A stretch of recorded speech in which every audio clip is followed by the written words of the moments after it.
أعوذ بالله من الشيطان الرجيم. بسم الله الرحمن الرحيم.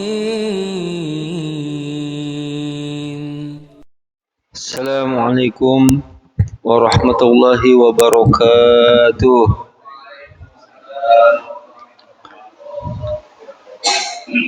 الحمد لله رب العالمين القائل في محكم كتابه المبين فلولا نفر من كل فرقة منهم طائفة ليتفقهوا في الدين والصلاة والسلام على سيدنا محمد القائل ما يريد الله به خير وفقه في الدين وآله الطاهرين وأصحابه الذين نشروا على هذا الدين بالحجة والدليل الواضح المبين. أما بعد فإن أحسن الحديث كتاب الله وخير الهدي هدي النبي محمد صلى الله عليه وسلم وشر الأمور محدثاتها فإن كل محدثة بدعة وكل بدعة ضلالة وكل ضلالة في النار.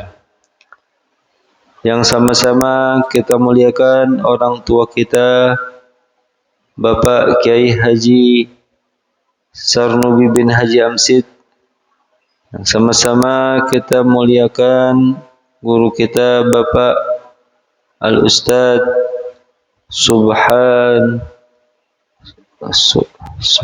Subhanul Fajri. Yang sama-sama kita muliakan Bapak RW kita Bapak Hermawan, Bapak Dr. Andes Hermawan, serta pengurus DKM Masjid Al-Istiqomah Al-Barakah, dan juga Bapak Al-Ustadz Hasan Syadzili serta para asatidzah lainnya, para hujat, hadirin sekalian yang saya muliakan. Sebelum kita mulai ta'lim kita ini, marilah kita bacakan suratul Fatihah, yang insyaallah dengan keberkahan dari suratul Fatihah ini, semoga Allah subhanahu wa ta'ala mudahkan sampainya ilmu ke dalam hati dan fikiran kita. Al-Fatihata liyanatil qabul kama yaqul sulaharatul rasul bi anna Allah yaftahu alina abwabal futuh abwabal ma'rifah bijahi salwalidi alnan Sayyidina Muhammad sallallahu alaihi wasallam wa alihi wa sahbihi wa zuwajihi wa uladihi wa dhurriyyati wa ahli al-ikram. Musannif hadha kitab ila qadi al-qudat Abi Syuja' Ahmad bin Husain bin Ahmad al-Asfahani ولا الشيخ الدكتور مصطفى ديب والبغاء لهم الفاتحة. أعوذ بالله من الشيطان الرجيم. بسم الله الرحمن الرحيم. الحمد لله رب العالمين الرحمن الرحيم مالك يوم الدين إياك نعبد وإياك نستعين اهدنا الصراط المستقيم صراط الذين أنعمت عليهم غير المغضوب عليهم ولا الضالين آمين. قال المصنف رحمه الله تعالى ودم نفع به وبعلومه في الدار آمين. قال كتاب النكاح وما يتعلق به من الأحكام والقضايا. Hadirin, kita sudah selesaikan bab tentang sholat. Kalau urutan fikih, lepas sholat itu masuk pada bab zakat, puasa, haji. Selesai kitab ibadat atau rub'ul ibadat. Masuk pada muamalat baru, tentang jual beli dan yang berkaitan dengan jual beli. Setelah itu barulah masuk bab munakahat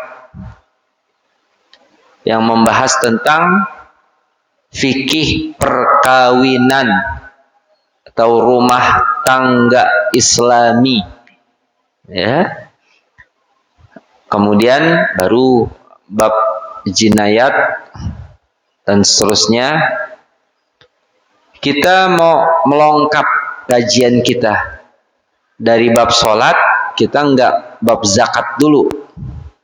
Nanti kira-kira ya 2 bulan, 3 bulan pengen puasa lagi ketemu, baru kita akan bahas bab zakat dan bab puasa. Kita mau langsung ke bab munakahat atau fikih tentang pernikahan. Syariat Islam dalam mengatur rumah tangga Islami. Di mana dalam matan takrib ini disebut Kitabun Nikah, kitab menerangkan tentang masalah nikah. Wa ma yata'allaqu bihi minal ahkami wal qadaya.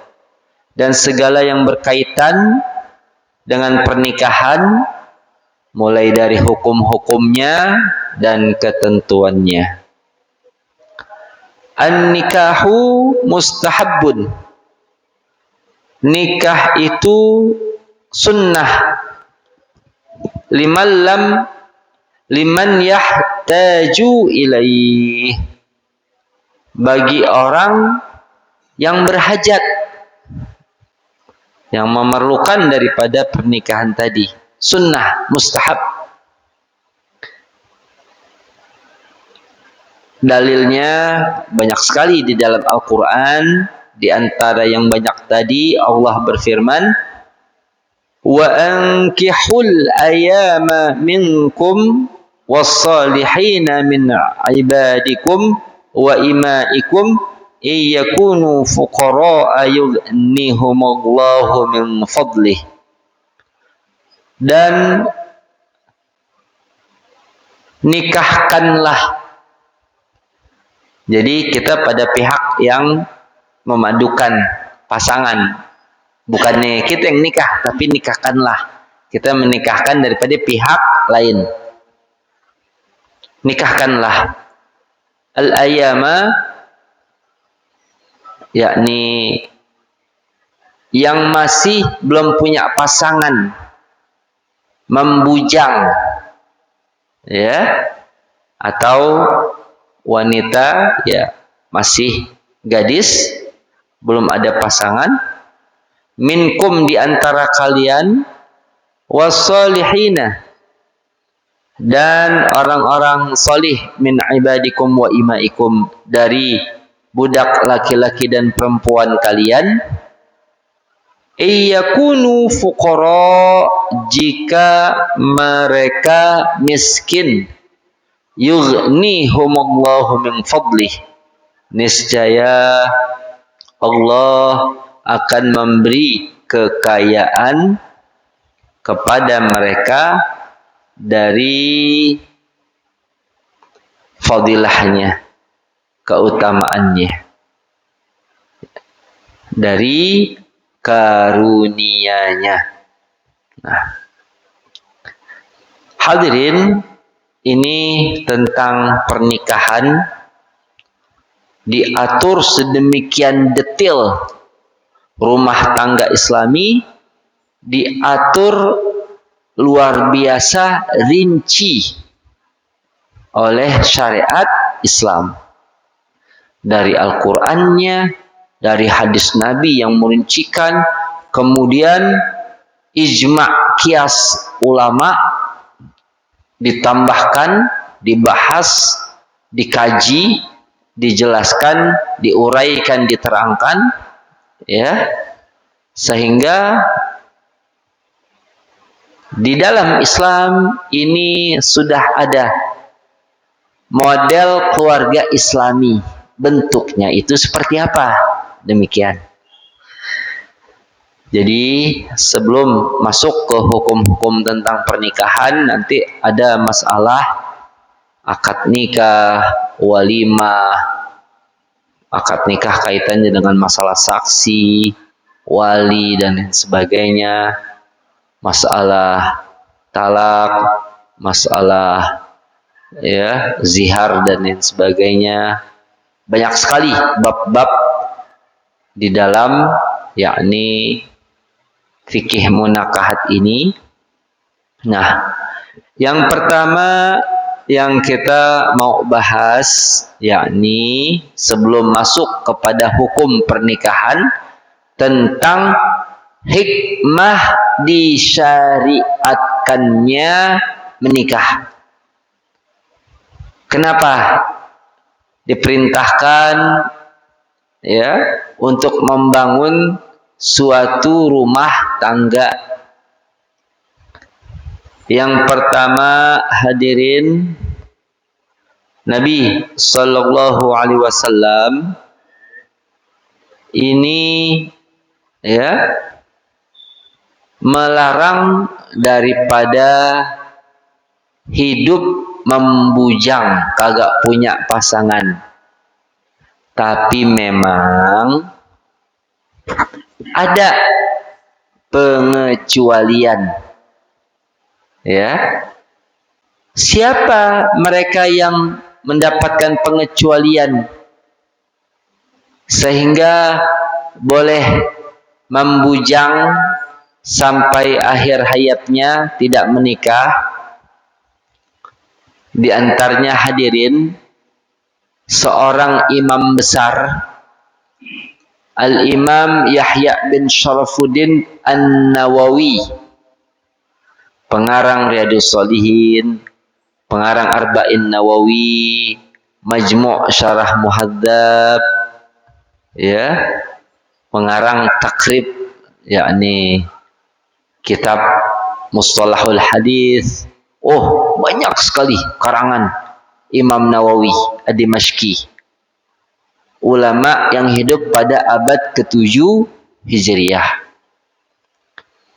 Sehingga saking banyaknya karya Imam Nawawi,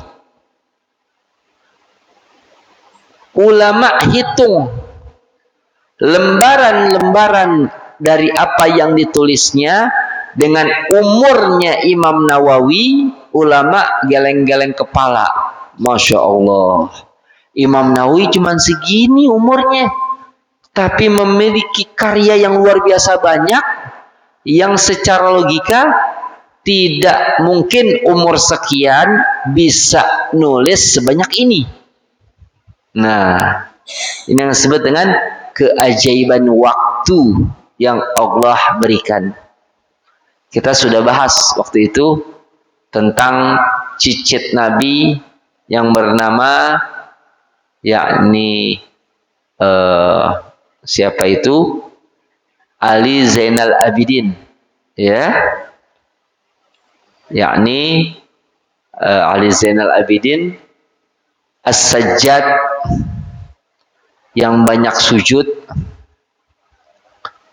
di mana hadirin Muhammad Ali Zainal Abidin ini sehari sholat nafal mutlak.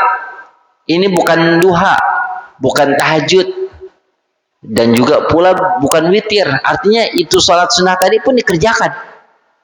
Sholat nafal mutlaknya aja ini setiap hari 1000 rakaat. Allahu Akbar.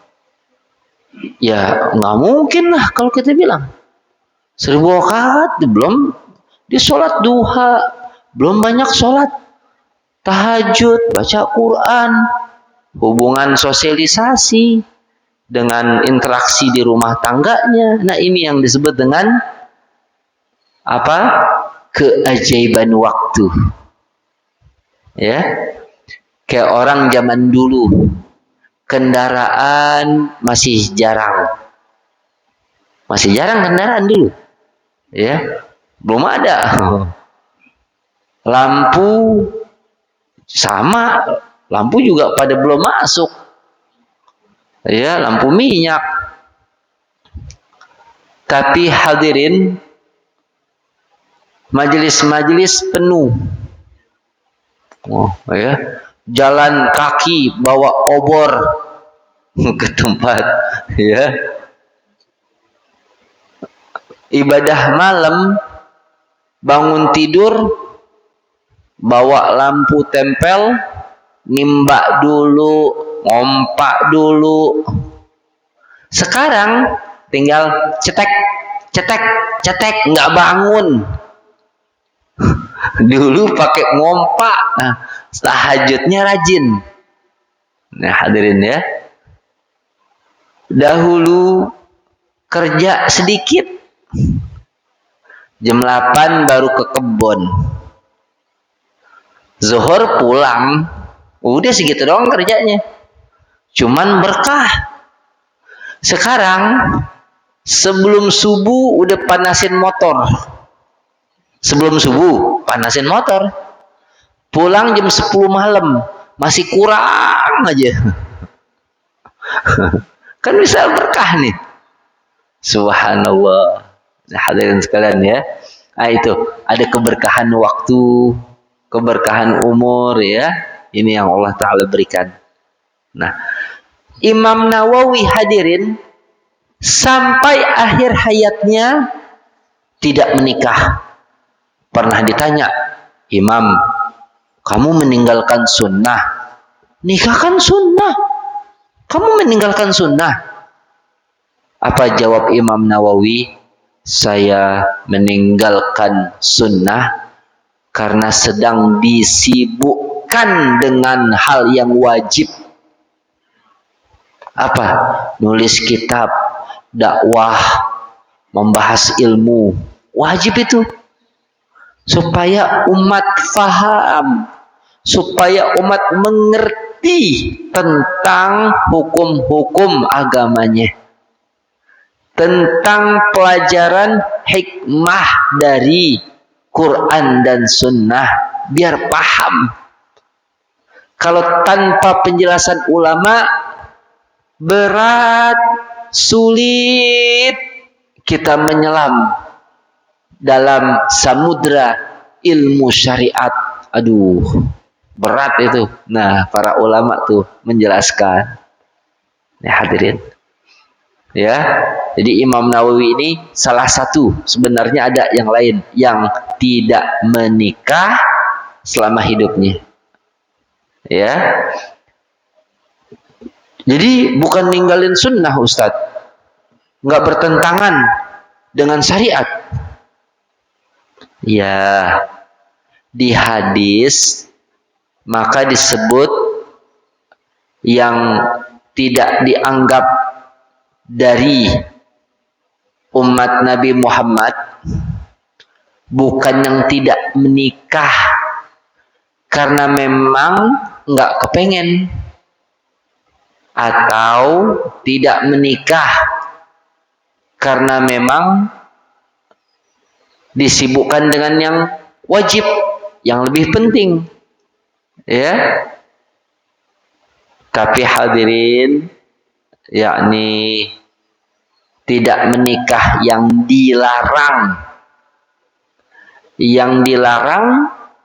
dan yang mendapatkan ancaman Nabi, falaysa minni, bukan dari golonganku, adalah orang yang benci sunnah Nabi.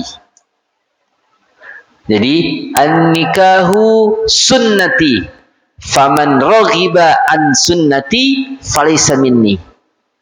Nikah itu sebahagian dari sunnahku, ajaranku. Siapa yang membenci sunnahku, maka dia bukan dari golonganku.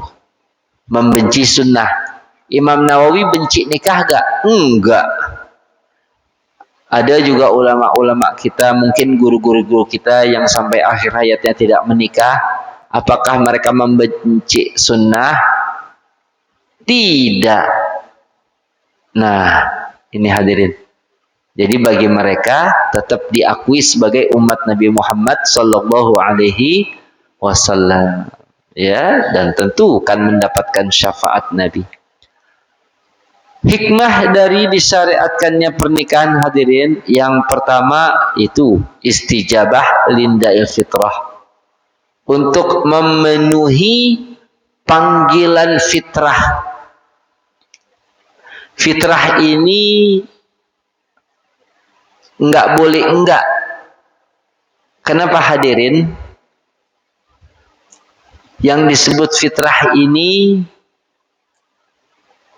sesuatu yang jadi tabiat yang Allah ciptakan dalam diri seseorang. Apa? Berpasang-pasangan. Subhanalladzi khalaqal azwaja kullaha mimma tunbitul ardu wa min anfusihim. Ya. Dan di antara yakni tanda kebesaran Allah ciptakan segala sesuatunya itu azwaj, berpasangan. Ada laki, ada perempuan, ada jantan, ada betina. Nah hadirin, ya.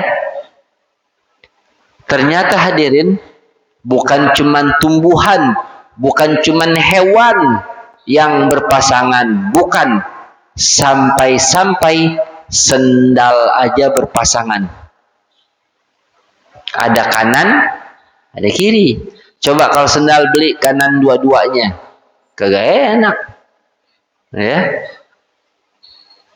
Listrik aja colokan, ada laki ada perempuan. Coba kalau colokannya cuman laki semua, nyala gak tuh? Kagak nyala. Ada malam, ada siang. Ya. Dan seterusnya, dan seterusnya. Ini berpasangan. Jadi ini satu nikmat dari Allah Subhanahu wa ta'ala, ya. Di mana yang kedua hadirin, yakni hikmah pernikahan mempersiapkan masyarakat Islam dengan generasi yang soleh. Dengan generasi yang soleh. Jadi kalau nikah tujuannya mau mempersiapkan anak-anak untuk membela agama, ya. Yang satu masuk ekonomi, pinter ekonomi, pakar ekonomi, biar untuk memajukan ekonomi Islam. Yang satu saintis, ya, ahli sains teknologi, biar umat Islam ini tidak ketinggalan dalam teknologi canggih. Yang satu ustadz, wah, kan cakep tuh. Ya hadirin, ya kalau semua jadi ustadz nggak masalah, atau semua anaknya jadi ekonom nggak masalah. Yang penting apa hadirin? Dasar agama mesti punya. Sekedar harian bisa ibadat. Pokoknya segala hal dalam syariat yang wajib dia mesti tahu. Maka oleh sebab itu enaknya kalau sekolah agama umum dapat. Tapi kalau sekolah umum agama paling 2 jam seminggu. Dapat apaan 2 jam seminggu? Belajar baca Quran aja nggak cukup 2 jam seminggu. Masya Allah. Ya hadirin. Oleh sebab itu capek kita, letihnya kita dalam mendidik generasi anak-anak ini bakal memiliki satu pahala yang sangat besar di sisi Allah Subhanahu wa ta'ala. Ya hadirin. Jadi kalau kita keluar rumah, usaha itu, usaha ini, usaha itu, usaha ini, seluruh gerak kita, kedipan mata kita, letihnya kita, bekerjanya kita, berjalannya kita, ya, itu jadi ibadah. Karena kan buat kesejahteraan keluarga dalam mendidik generasi. Nah, ini ya. Jadi karena dalam memperbanyak banyak generasi untuk memperkuat agama kita ini sesuai dengan satu hadis Nabi yang berbunyi, tazawwajul walud wal alwadud fa inni mukatsirun bikum al umama yaumal qiyamah. Ya, menikahlah kalian, ya, menikahlah kalian dengan wanita yang banyak anak. Tahu dari mana, Sat? Nikah aja belum. Kok tahu banyak anak? Cara tahu ini orang bisa bikin banyak anak, lihat orang tuanya. Kalau orang tuanya anaknya belasan, nah, ntar anaknya tuh, ya, akan ikut gennya. Gen ini di hadis ada, hadirin. Gen itu di dalam agama disebut, dalam bahasan hadisnya arok. Arok tuh pembawaan. Kata Nabi, takhayyaru linutfikum fa innal arok dassasun. Pilih-pilih tempat dalam menumpahkan sperma kalian. Maksudnya pilih-pilih istri gitu. Karena pembawaan itu, gen itu dapat memberikan pengaruh. Nah, tuh ya. Nikahlah dengan orang yang banyak anak, yang penyayang. Ya, yang penyayang. Jadi hadirin, kalau hati manusia udah bengis, enggak ada sifat kasih sayang, maka ini orang enggak bakal disayang Tuhan. Kita kalau lihat ini hari anak sedunia nih sekarang nih. Benar ya? Hari anak sedunia. Kasus-kasus tentang anak lagi diangkat di televisi. Ada yang anak dirantai, diseksa, sampai patah tulangnya. Ya Allah, kejam banget itu. Nah hadirin, anak yang seharusnya mendapatkan perlindungan, penjagaan, pendidikan, kasih sayang, malah dianiaya, dizolimi, disiksa. Ini naudzubillah min dzalik, ya. Hadirin, orang-orang soleh terdahulu itu kalau ngadepin anak luar biasa. Yang paling soleh dari orang soleh tentunya Nabi Sallallahu Alaihi Wasallam. Nabi paling sempurna ibadahnya. Nabi kalau Sayyidina Hasan, Sayyidina Husain lagi sholat, lagi sujud, ditomprok, ya, dipegang dari belakang, dilamain sujudnya sama Nabi. Subhanallah. Ya. Kok kita udah gergetan. Nabi lamain sama Nabi. Subhanallah. Ya, bahkan suatu hari Nabi pernah mempersingkat sholat karena dengar anak bayi lagi nangis. Ya. Bahkan ketika ada seorang ibu-ibu marahin anaknya, Nabi pernah gendong anak sahabat. Kencing. Ini belum balik. Bahkan masih di bawah 2 tahun. Bayinya juga bayi laki-laki. Akhirnya kesel nih bu, marahlah. Kata Nabi, jangan. Marahnya kamu, omelan kamu, ini membekas pada jiwa anak. Dihilangkannya sulit ntar. Kalau najis kencing anak, gampang dihilangkan. Kalau omelan kamu tuh susah dihilangkan. Kalau sudah masuk ke dalam hati anak. Ini mah tinggal dicipretin udah. Tuh. Ya, karena najisnya najis mukhaffafah. Kan najis ada mukhaffafah, mutawassithah, mughallazah. Ini mukhaffafah. Najis anak bayi yang belum berumur 2 tahun, yang masih hanya minum susu ibunya. Jadi diratain hadirin pakai air, itu bekas kencing tadi tidak diguyur, sah. Ini gampang dihilangin. Tapi omelan kamu tuh kalau udah membekas di hati sulit. Ini kan pengajaran ini. Ya, kita nggak bakal tahu kalau kita nggak punya anak. Jadi ya mesti punya anak. Mesti punya anak saat. Jadi gimana? Ya nikah. Dari mana punya anak kalau kagak nikah? Ya, kayak seperti ada tiap hari orang doanya gini. Ya, yakni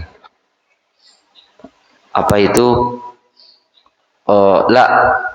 Ada seseorang pengen Allah berikan kepadanya waladun solih, karena memang doa anak soleh ini utama buat sang orang tua. Idza matabnu adama in qata'a amaluhu ila min thalas sadaqatin jariyah au ilmin yuntafa'u bihi aw walidin salihin yad'u lah. Sedekah jariyah berarti mesti punya duit, ya. Au ilmin yuntafa'u bihi berarti mesti punya ilmu. Kalau nggak punya ilmu gimana ngajarnya? Harus punya dulu kan? Atau doa anak yang soleh, ya, yang selalu mendoakan. Anak soleh yang selalu mendoakan. Kalau anak soleh yang selalu mendoakan, berarti harus apa nih? Harus nikah. Ya kan? Habis nikah, kata Nabi, doa anak soleh yang selalu mendoakan, berarti harus nikah. Setelah harus nikah, apalagi? Harus didik biar jadi anak soleh. Subhanallah. Nabi dikit itu bahasanya. Cuman tersimpan pengajaran untuk umatnya. Hadirin ya. Jadi demikian. Sekali lagi, maka anak ini dia bisa jadi surga atau neraka buat kita. Kok gitu Ustaz? Iya. Orang tua yang tidak pernah mendidik anak, bahkan yang mensia-siakan anak, tidak mengenalkan agama, tidak mengenalkan Allah dan Rasulnya, tidak mengajarkan cara ibadah praktis sehingga dia faham bagaimana menyembah Allah. Tidak pernah sama sekali itu semua diajarkan anak. Nah, bila mana anak nanti besar jadi buta agama, boleh jadi dia jadi orang pinter kalau dia ngaji di luar, ya. Sekarang gara-gara nggak dididik orang tua, jadi jahil, jadi nggak paham, nggak ngerti masalah agama, sehingga dia melakukan sesuatu yang mendatangkan kedurhakaan Allah Subhanahu wa taala. Ya hadirin. Karena dari kecil nggak terbiasa. Disuruh ngaji, suruh ibadah dan sebagainya. Ya. Ada dalam satu hadis yang panjang disebutkan, nanti ketika ada orang yang dikit lagi masuk surga, mau masuk surga nih, melangkah, ditarik kaki satunya sama seorang anak. Ini orang anak ngomong, malaikat, ini orang tua saya. Dulu ketika hidup di alam dunia dia tidak pernah mengenalkan Allah dan Rasulnya. Ya Allah.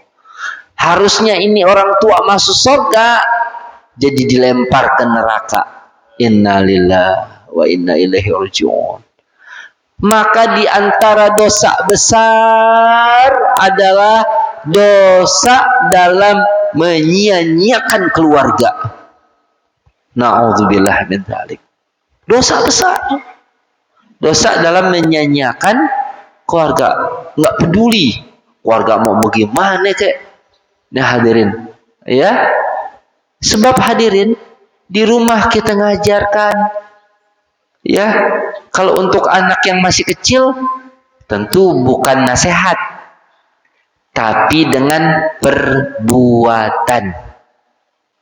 Gimana? Ya kita sholat aja tiap hari di rumah. Ada sholat sunnah kan tuh. Baca Quran tiap hari. Zikir, berkata yang baik. Anak yang kecil kan ngeliatin. Perhatiin. Ikut-ikutan sholat. Nih. Udah 4 tahun. Kalau bisa udah disunat. 4 tahun. Kenapa? Supaya kita bisa ajak ke masjid. Sebab kalau belum disunat kan masih kuncup tuh, ya. Nanti dikencing, sisa air kencingnya tersisa di balik kulupnya. Sebab kalau pengen dibersihin, mesti dikelet kulupnya, baru bersih. Anak kan dia nggak mau ribet kayak begitu. Kalau udah disunat, mudah, jadi tinggal diguyur doang selesai. Nih hadirin, ya. Nah kalau udah sunat bawa ke masjid. Sebab kalau masih ada belum sunat, berarti dia membawa sesuatu yang najis ke dalam masjid. Kan dirinya ada najis kan, yang belum terbasuh di bawah kulup. Nah, bawa ke masjid. Nah hadirin, ya. Jadi usahakan kalau anak-anak main di masjid, yang penting ibadah. Lagi sholat, bilangin, gak boleh berisik. Kalau di masjid harus ibadah. Pokoknya apapun, ya, nggak boleh mengganggu orang yang ibadah. Bilangin. Kalau dia bercanda, jangan disuruh pulang. Gitu. Sebab nanti setelah kita udah nggak ada, yang bakal memakmurkan masjid, mengisi kegiatan masjid, ibadah di masjid, kan anak cucu kita itu. Kalau dari kecil pengen di masjidnya anak-anak, udah deh, mau main di masjid deh, pulang sana pulang, gitu. Ya, akhirnya anak jadi nggak mau ke masjid sampai besar. Ya Allah, nah hadirin, rugi deh kita. Nah, oleh sebab itu, saat udah dibilangin masih bandel juga. Anak-anak mana ada yang nggak bandel? Pasti yang namanya bercanda, di mana-mana anak pasti bercanda. Di mana-mana. Kalau anak diem aja, sakit berarti. Lagi sakit berarti. Bawa tuh ke puskesmas tuh. Ya. Kalau anak yang sehat, lari-larian. Wah, gitu anak namanya kan. Nah, hadirin. Jadi mempersiapkan generasi penting, ya. Nah, kalau kita udah tanamkan sampai akhir hayatnya, apa yang kita ajarkan dipegang, ya. Tentang pengetahuan ma'rifat kepada Allah dipegang. Itu kita meninggal ngalir itu. Jadi ilmu yang bermanfaat enggak harus 100 orang, enggak harus 1000 orang, enggak harus 100.000 orang, enggak harus 1 orang aja. Subhanallah. Ya. 1 orang aja nih kata Nabi, ya. Dalam satu hadis di mana terjemahannya Nabi pernah berkata pada Sayyidina Muaz, riwayat lain Sayyidina Ali, ya. Wahai Muaz, sesungguhnya kalau ada orang satu dapat petunjuk tersebab engkau, gara-gara engkau mengajarkan, mencontohkan, mempraktekkan satu kebaikan sehingga orang tersebut faham dan dipakai jadi ilmu dan amal. Kata Nabi, yang demikian itu lebih baik dari dunia dan seisinya. Subhanallah. Riwayat lain, lebih baik dari unta merah. Unta merah itu kalau sekarang barang mewah yang dipunya oleh orang kaya. Sekarang apa tuh barang mewah yang dipunya sama orang kaya biasanya apa tuh? Pajero. Ya. Atau apalah ya. Rumah apa. Nah, kalau Nabi menggambarkannya min humrin ni'am. Unta merah. Subhanallah, ya. Nih hadirin. Jadi ketika kita tidak ajar anak, ntar aja deh udah gede, masih kecil kesian. Justru masih kecil. Kalau sudah besar, nih hadirin perlu ekstra kerja keras. Kenapa? Batang pohon kalau masih muda kita mau pengok-pengokin, dibentuk, bisa gak tuh? Bisa. Coba kalau udah gede tinggi, batangnya udah keras, patah itu. Nah, kalau dari kecil, nah kamu ini anak laki, main sama anak laki, jangan sama anak perempuan, nggak boleh. Ayo, nah, ya, diingat tuh terus, dipisahin laki perempuan mainnya. Nah, hadirin ya. Tapi ketika seorang ayah, seorang ibu bangga, senang kalau anaknya punya pacar, innalillahi wa inna ilaihi raji'un. Pak, mau jalan dulu Pak sama pacar aku. Ya, jangan lupa ya martabak telur. Ya Allah, ridho ini. Itu ya, selama di luar itu udah haram, itu dosa, itu orang tuanya Ustaz dapat dosa. Ya Allah. Nah hadirin, apalagi anak kita hadirin, karena ini pembentukan generasi Islami ya, karena betul baiti jannati ini luar biasa hadirin. Enggak ada harta yang paling indah kecuali keluarga. Walaupun kita nggak kaya, kalau anggota keluarga kita adalah orang-orang yang gemar ibadah, gemar beramal soleh, udah sorga itu dunia bagi kita. Bener. Kaya, punya segala macem. Anak tukang main judi, yang perempuan pulangnya jam 1 malam. Ya Allah. Buat apaan kaya? Kita capek kerja, habisnya buat anak, buat maksiat, buat sombong-sombongan, gaya-gayaan. Innalillahi wa inna ilaihi raji'un. Nih hadirin, ya, sedih nih kalau seperti ini. Nah, jadi anak keluar pakai celana pendek, kelihatan paha. Keluar, orang tua ngeliatin, seneng lihat anak pakai celana pendek. Padahal nih anak udah umur 17, 18 tahun. Sepanjang jalan ada 50 orang laki ngeliat. Dosa gak tuh 50 orang laki ngeliat? Dosa. Maksud ngeliat di sini ngeliatin, beda sama ngeliat. Ngeliatin, kalau ngeliat habis lihat langsung astagfirullah, nggak dosa. Kalau ngeliatin dipanteng,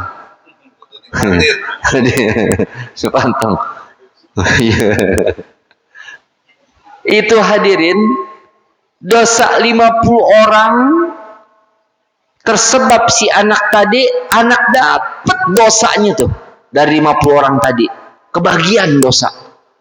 Orang tua yang di rumah saat dapat juga.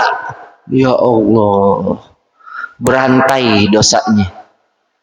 Innalillahi wa inna ilaihi raji'un. Seandainya sejak kecil anak sudah dididik, dijaga, nih hadirin, tiap orang tua udah yang dijagain anak dia aja deh. Anak orang lain kan ada orang tuanya juga.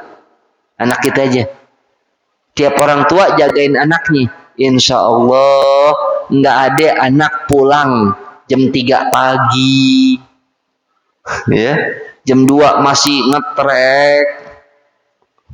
Tadi saya pas lewat pasar Cipulir, anak muda banyak lagi mau berantem. Dan yang menyedihkan nggak cuman laki, ada orang perempuannya. Ya Allah, ini generasi kita ini. Yang kita pertanyakan, ini pasti ini anak banyak begini pasti punya orang tua. Orang tuanya kemana ya? Nih, innalillahi wa inna ilaihi raji'un. Nih hadirin, ya. Jadi cukup sampai di sini. Ini mudah-mudahan jadi pelajaran buat kita semua. Kita berusaha, Ustadz, saya udah kasih tahu Ustadz, tapi anaknya yang udah. Terus berikan nasihat. Hampir 100 kali lebih, Ustadz. Jangan 100 kali, 1000 kali kita beri nasihat, pahalanya lebih besar dari 100 kali.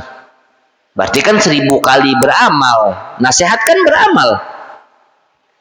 Ditambahkan apa Ustadz? Doa. Kasih tahu juga, ingetin doa terus. Kita nggak tahu, mungkin nih anak belum terbuka hatinya. Nanti kalau udah gede mungkin. Atau ketika dia udah menikah.